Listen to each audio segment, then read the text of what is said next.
follow the structure of things, because you do need systems and processes and everything else, but don't be afraid to kind of go your own direction with things. I actually saw somebody who posted on a board, an entrepreneur board, of, I'm just too nice. How do I learn to, you know, be, what, that bolder, stronger, meaner sort of type boss or employee. And like the first thing, and of course nobody responded when I commented this, but I said, you don't have to, like, you can be super nice, when I have somebody who screws up, I might be, upset, and I step back and I let it happen. But then the next day, I'm going to make sure that that employee is okay, because they're probably beating themselves up, like, you don't have to be that corporate mindset, I guess.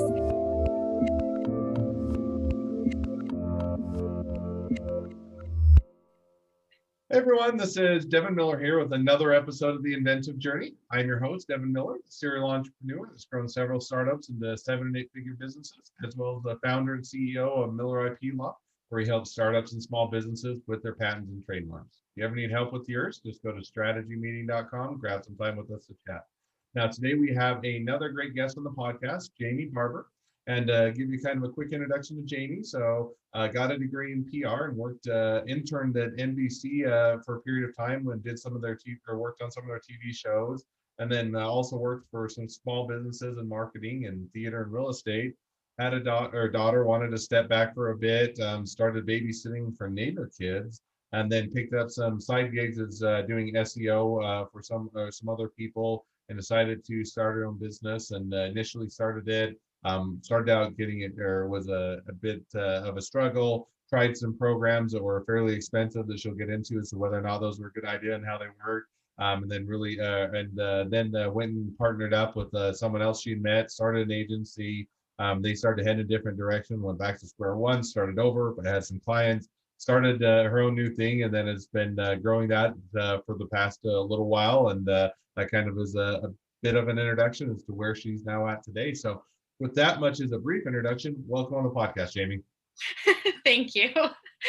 So I gave a quick, and it was a longer journey. But a quick run through of a much longer journey. But take us back a bit back in time to when you originally got the PR degree and kind of coming out of school, and how your journey started there. Yeah, absolutely. So I always, so actually, I was kind of a theater kid. So I wasn't necessarily sure I was going into, PR and marketing for a while. I sort of picked it based on what I thought would make money, or, like, that's what I kind of had in my idea in my head. So anyway, so I went into that journey, and then was interning with NBC Universal. And then I worked for like a city, I worked for a theater, and just kind of bounced around in different marketing jobs. And enjoyed some of those immensely, actually. A lot of creativity got to go into those. And then when I moved across country, I ended up working for a large real estate company. They're international. They build like shopping malls. So I worked for them for a little bit, and like the intro said, I had my daughter, and when I got back from my 6 weeks off for maternity, I wasn't ready to leave her, and I worked for about 6 months and was sad every day I left her, and was like, this isn't working for me. I need to be home. So I took a hit in income to be able to do that. And I think that's probably why a lot of people end up becoming entrepreneurs, is kind of to spend that time with their family. So at first I was working for somebody else. I was babysitting part-time. I was working in marketing part-time, as an independent contractor for another person. I actually worked under her for 5 years because she was just a very nice person. I think sometimes you stay in places because you have really nice bosses, right? Like, they're great people. So you stay for a long time. So I did. And then it got to the point where I had been doing it for so long. I was like, I really know this stuff, and people really respect my opinion on things. And I can probably take this to the next level. Hmm. So I thought, oh, I'll go off on my own. and it should be easy, right? And it was terribly hard to get clients at first. I didn't know I what I know was bosses doing. always make it look so easy to get manage all the business and get the clients and do everything. And I think Yeah. that, it has a bit of that, not deceptive, but it has a bit of, you don't realize all the things that go around in the back end that take to run the business until you get in there yourself, and then either find you love it and enjoy it, and it's always harder than you expect. So Yes, yes. And I thought at first the client acquisition was hard, and which is kind of funny coming from a marketer, right? Because you would think that, oh, you would have the tactics, but the problem is you can't see your own business the way you can see other people's businesses. So that's one problem. Another problem is that you're like trying to figure out which avenue is going to be the best for your business, and are you offering all the services or some of the services? And that was one of my big mistakes at the beginning, is I was just like, I'll offer all of the marketing services. I've touched on all these different areas. I'll do all the services.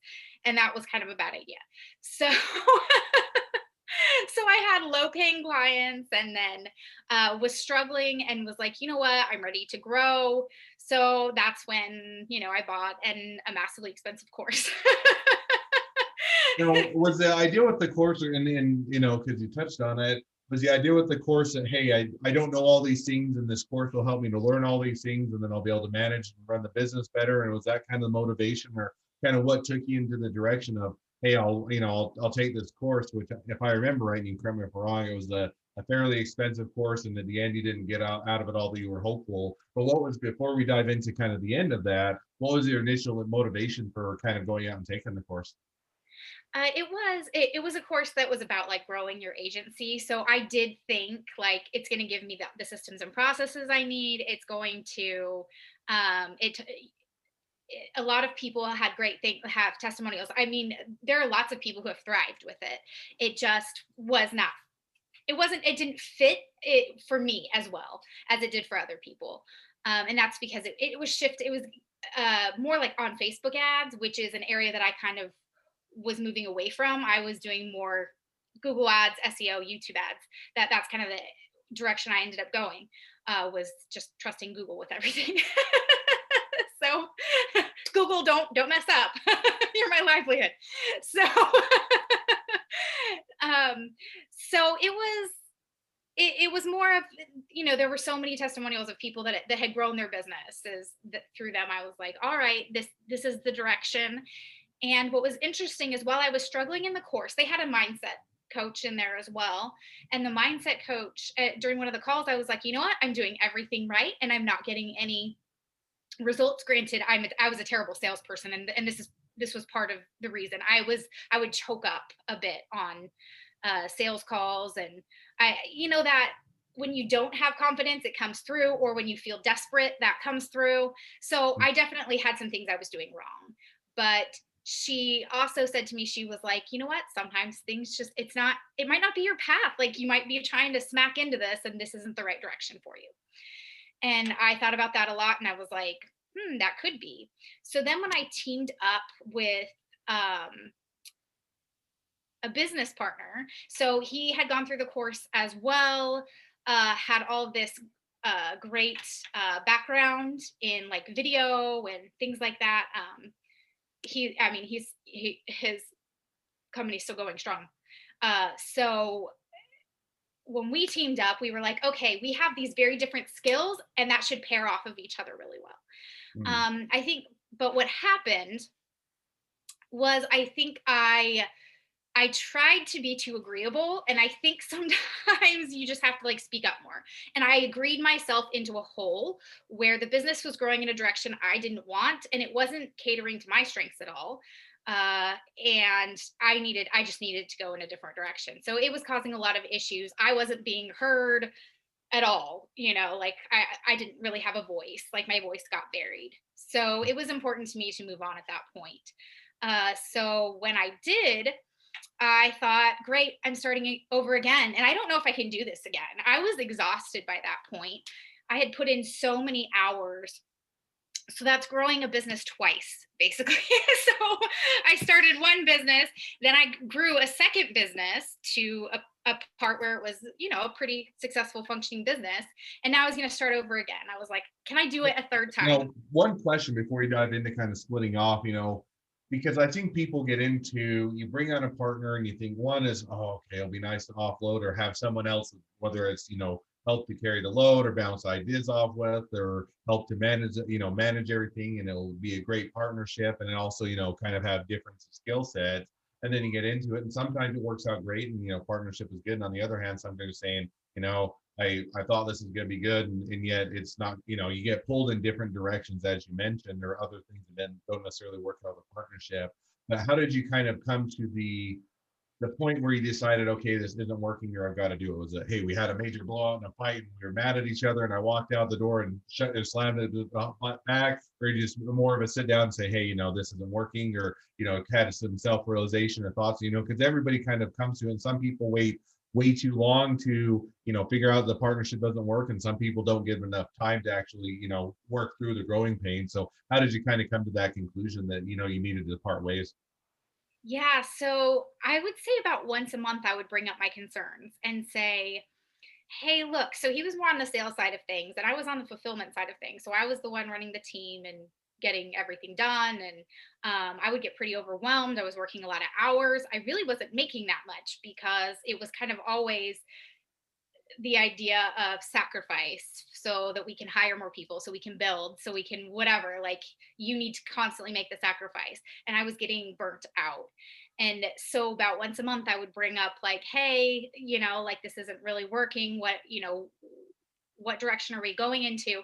Plus he likes to bounce around like what products he's selling. And like, to me, like, I can't do that. Like, it was like adjusting, it was constantly adjusting and moving and things like that, when like I clearly knew what my strengths were and knew what I liked to do.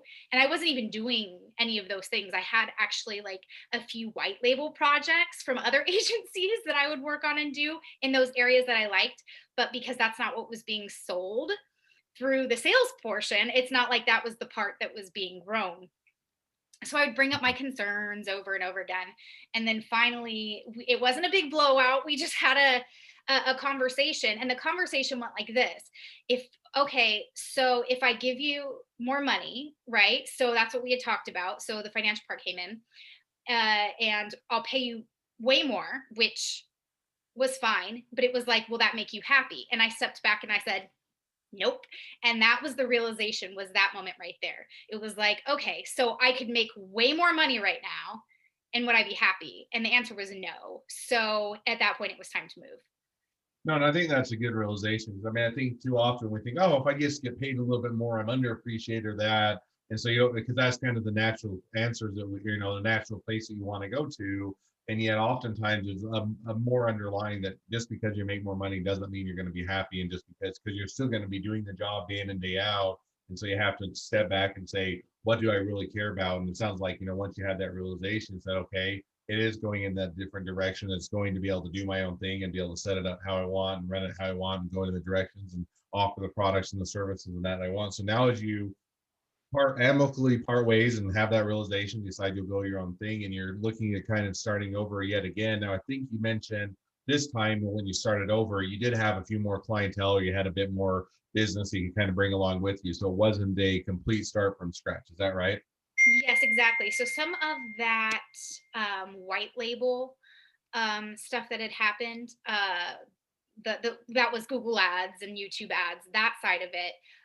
The company wasn't even doing that. So that wasn't something that was being sold anymore. It wasn't an area where there were any contractors. It was stuff that I was personally running on top of managing the other projects that were running. So when I left, it was just an amicable agreement of, you can go ahead and take that, because one, I brought most of them on myself, and two, that they just weren't even offering the service. So luckily, so they came with me, but it was kind of the craziest thing. I think that there are moments in life when you're just supposed to do things and everything works out and everything happens and everything pours in. And that has sort of been what growing this new business has been for me.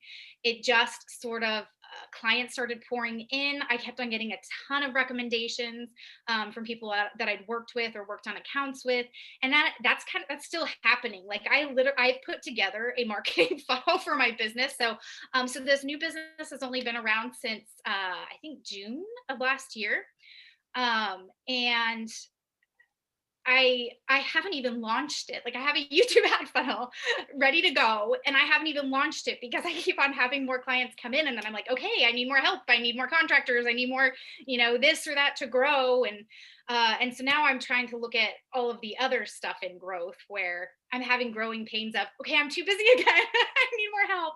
I need more help.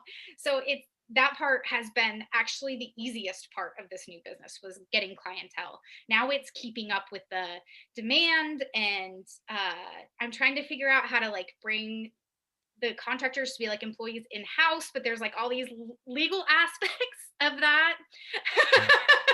Those being attorneys, they always make it hard. Yeah. So that's kind of the stuff where, I don't know. I'm at, well, maybe I need to hire, people to help me with this or to figure out how this works. So Well, that's there's a fun place definitely to be mutually. at, and it's always, everybody's like, oh, well, that's not a problem. Still figuring out how to make sure you still provide good customer service, you meet expectations to deliver on time, and as you grow it, it's still things that you have to figure out and solve. But it is always a better problem to have versus the alternative, which is, hey, I don't have any clients, I don't have any business, and I'm trying to figure out how to keep the lights on. So it's all these different problems, and I think that that's the kind of a common mantra with all businesses. There's always new things to figure out, always new problems to solve. And if you're not having those things to solve, then it's probably because the business has stopped growing or you stopped improving. So I think that definitely sounds like a fun place to be. So that kind of brings us up to a bit of where things are at today and kind of what your journey's at. And kind of with that, it's always a good transition to jump to the two questions I always ask at the end of the podcast. So first question I always ask is, along your journey, what was the worst business decision you ever made, and what did you learn from it? I think the worst business decision I made was trying to follow a mold. So I think that so many people have do XYZ and you'll be successful. And that was kind of the opposite of what I found. I found you need to do things your own way, what you are passionate about. And maybe this doesn't work for everybody, but I think that if you have the experience and knowledge in your industry, that the rest of it can be can kind of be I wouldn't not definitely not winged. I mean, it definitely has a structure to it, but you can definitely go your own way with things. I learned that a lot of systems and processes that I was taught weren't necessarily what I needed. I didn't need to do the gimmicky imagine yourself sales call thing. I could just be straight up with clients and say, look, this is what you'll get, and they actually just responded to my knowledge and Mhm. closed just based on our conversations on that knowledge, as well as pricing. Like, you can't run an agency if you don't price high because you won't make any money. And it a little harder, is it a little tighter, sure, but it's allowed me to help a lot more customers that way, is kind of keeping price points. They're not, I wouldn't say they're super low, but kind of in that medium range to where you can still make money, and hire help and do all those things that you need to do. So No, and, I and I like that because you hit on, I think that even when I started my own law firm a few years ago, there was things that are well entrenched in the legal services industry and in the law firm industry, and some of them are well justified. They definitely make sense, and there's a reason why people do them that way. And so I follow those conventions, and yet others I sit there and say, well, just because other people are doing that way, does it really make sense, or do I want to do it that way? Is there a different way to do it, a better way to do it, one that I like better, or the customer will like better? And I think figuring out what those are, not just following those conventions, what can lead you down to the path where this is the same as everybody else. And if you're doing the exact same thing as everybody else, there really isn't a need for you to add your service in the marketplace. But if you can figure out what makes you different, unique, and what makes or gives you that different selling point, and figure out what are those conventions that you don't need to follow, I think that's a great path to go down. So now we go to the second question, which is, you're talking to somebody that's just getting into a startup or a small business. what'd be the one piece of advice you give them? I think it would be kind of along those same lines. So follow the structure of things, because you do need systems and processes and everything else, but don't be afraid to kind of go your own direction with things. I actually saw somebody who posted on a board, an entrepreneur board, of, I'm just too nice. How do I learn to, you know, be, what, that bolder, stronger, meaner sort of type boss or employee. And like the first thing, and of course nobody responded when I commented this, but I said, you don't have to, like, you can be super nice, when I have somebody who screws up, I might be, upset, and I step back and I let it happen. But then the next day, I'm going to make sure that that employee is okay, because they're probably beating themselves up, like, you don't have to be that corporate mindset, I guess. And to me, it's all about the people, serving the people, and serving the people who work for me. Like, I feel like I'm more in a servant role than I am in a leadership role. And I think that, because I have that mindset, people are happier working with me. So I that's my huge advice, is do it your own way. No, and I think that, when you do it your own way, you're much more passionate, you're much more excited, and you do a better job. And that definitely resonates through to your clients. And so they can tell, if you're just kind of going through the motions, or if you're the same as everybody else and not really excited, they're not going to have any more passion about or excitement than you certainly are. And so finding that how to do your own way and do it successfully, doing it, or doing what the market wants while or staying true to kind of what excites you is the best place to be. So I think that's a great piece of advice. That's the Well, perfect way to put it. oh, go ahead. No, that's the perfect way to put it. I was just agreeing with you. Well, as we wrap up, if people want to reach out to, they want to be a customer, a client, they want to use your services, they want to be an employee, they want to be an investor, they want to be your next best friend, any or all of the above, what's the best way to reach out to you, contact you, or find out more? My website, oncallmarketer.com. There's a calendar book links on there. So that would be the best way to get a hold of me.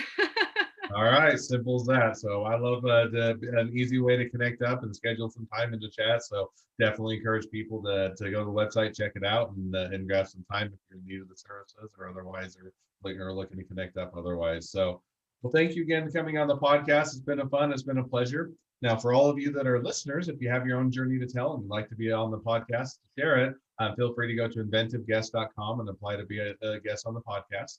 Two more things as a listener. One, make sure to click subscribe in your podcast players. All of our awesome episodes come out. And two, leave us a review so other people can find out about all of our awesome episodes. Last but not least, if you ever need help with patents, trademarks, or anything else with your business, feel free to reach out to us. Just go to strategymeeting.com, and we're always here to help. Thank you again, Jamie, and wish the next leg of your journey even better than the last.